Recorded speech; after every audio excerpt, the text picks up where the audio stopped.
Simula nang matikman namin ang ganitong luto sa tilapia, ay inulit-ulit na namin mga kaimbento. Super yummy naman talaga, talagang mapapa-Andy rice ka sa ganitong luto.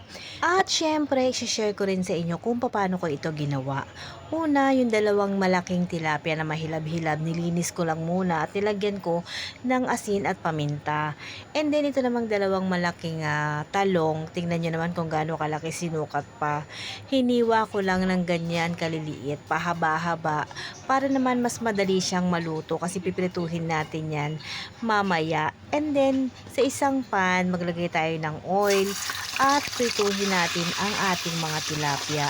Medyo tutustahin ko ito mga kaimbento kasi gusto ni Habi medyo tostado ang aming piniritong tilapia. Tsaka na rin para hindi siya madurog pag nilagyan na natin ng sabaw mamaya. Napanood ko lang ang ganitong luto sa kasis namin dun sa bahay na kasama namin, o diba? Sis Mean, shout out.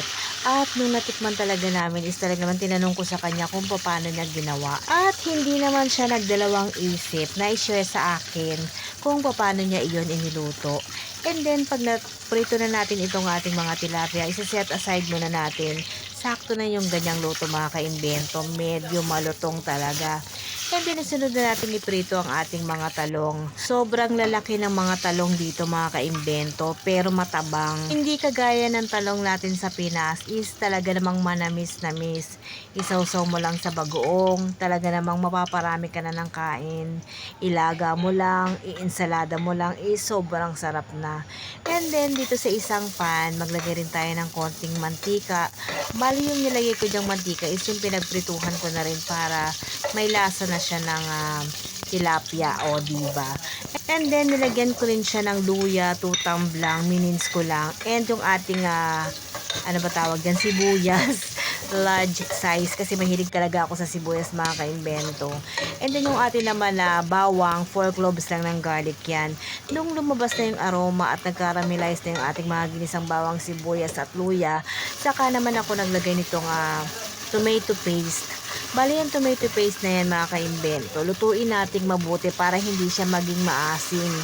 And then lagyan naman natin ngayon ng tubig. Yung tubig naman sapat lang kung gaano karami naman yung inyong isda at yung inyong talong. And then haluin na natin mga kaimbento. Sunod naman natin ilalagay yung ating oyster sauce.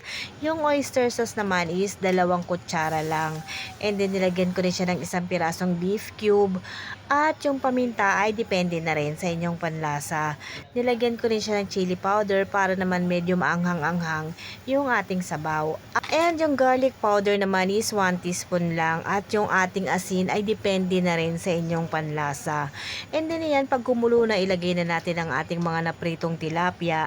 At isunod na rin ang ating mga piniritong talong.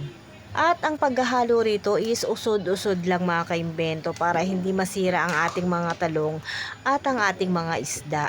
So isang kulo na lang to mga kaimbento is pwede na maghanda na kayo ng inyong maraming sinaing. Ako na ang nagsasabi sa inyo na mapaparami talaga kayo ng kain dito. Sa mga hindi pa po nakakapag-follow, please follow, like, and share.